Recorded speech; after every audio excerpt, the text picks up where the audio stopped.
Hi Queens, I'm here at the Modern Fuel Art Gallery, sitting on the couch on the stage where the Plastic People Theatre Company is about to perform their production of Punch Line. It's a show that I'm told is about the apocalypse, the media, and probably your mother. So I'm going to go have a chat with the directors and some of the cast members, see what they all have to say, and then I'm going to check out the show. When this overwhelming world that we live in gets too confusing, your TV is your window to the outside world. The first news program with a narrator, so that even you can follow along. So what was your role within the show itself? Well, I was a writer / director / actor. This man died shoveling snow. The incidence of heart attack increases at this time of year due to such strenuous activity.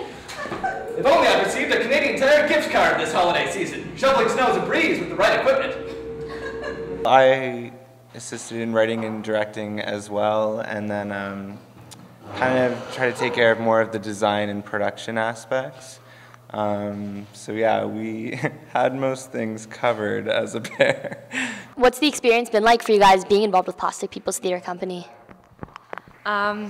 Definitely a really fun time. A lot of the show and the script has kind of evolved with us just working with it in rehearsal. So it's kind of nice that we got to put our own little spin on a lot of the things. Definitely a lot of fun. Yeah. It's actually definitely a lot of fun. Just want to reiterate that. So Punch Line is being put on by the Plastic People's Theatre Company.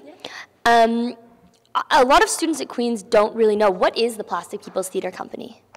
Well, the Plastic People Theatre Company has been around for 4 years now. It was created in 2004 when I was in first year by Joel Babcock and Chris Ellis. And it was just created out of, I guess, this desire for an alternative theater to the Queen's Drama Department. And the theater company is, we usually do experimental comedic projects.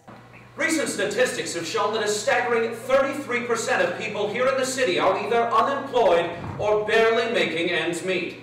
This whopping 30% increase in lower-class citizens seems to be going unnoticed, swept under the rug, hushed by the metaphorical librarians of our capitalist society. For me, like I've seen all the shows, was partially involved with one before, but I just found that they are they're not afraid of what the audience is going to think, and they'll make the audience uncomfortable to get their point across, and that's what I liked about it, and like being able to write for that was kind of fun. A Southerner could be offended by this show. A New Yorker could be offended by this show. Anyone really, like an orphan, a poor person, A mom. a newscaster, an emasculated man. So the tagline for the show, as noted on Facebook, and Larry informed me as well, is that the show is about the media, the apocalypse, and probably your mother. Any of you care to comment on that? It's not about my mother. It's not about anyone's mother. It's just about mothers in general. No, it's actually about the two leads' mothers. They get referenced several times throughout the play. Mm-hmm. There's a couple mother references. Yeah. There are also there's one mother in it. Is there? Oh yeah, there is one mother. I think mother effing gets said too. Well, I guess what I'd like to expand on more is the tagline, have you had enough Arbys, which is the main quote that goes along with the show. And I'll just explain how that came to be. While we were writing the show, we wanted to write a show about... We were brainstorming at this stage, didn't know what we wanted to do. Yeah, we knew that we wanted to sort of make a commentary on, I guess, the ubiquitous nature of the media, how it's all around us all the time, and the messages that filter through that we're not really conscious of. And as we were brainstorming in my basement, we were actually interrupted mid-sentence by this Arbys commercial that was on TV.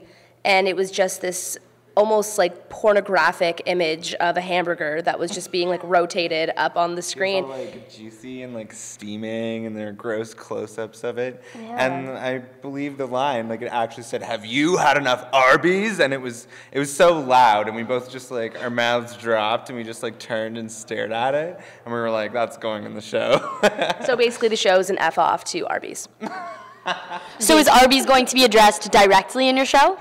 There is one scene that deals directly with that moment, I guess, or it's an inspiration off of that moment. But the show is, it basically follows two news anchors that are vying for this one position to the national television company, and we see how they sort of shove aside what really matters or what should matter on the news and start, ripping each other apart. Strange. Strange what? What's strange, you prick? It's almost as though each of your excuses only made you seem more desperate and pathetic in my eyes. Something I hadn't even thought possible until just now. Big deal, Bruce. I live alone. Not everyone needs a load of bratty kids and a bitchy wife to take care of. How is that happiness? Are you a virgin? And what can we look forward to from Plastic People's Theatre in the future? Well, that's a great question because this is actually the final show that the Plastic People Theatre Company is ever going to do. So we've been around for 4 years at Queen's, and now that I guess we're all sort of graduating, well, we're not, well, yeah, no, that's a good way to put it. We are all sort of graduating and going off in our own directions, and we've decided that the company's had a great run and that we'd like to go out with this, and that's it. You are like Zeus, and I am like one of your bastard demigod children that has proven that I am both worthy of your praise and nectar.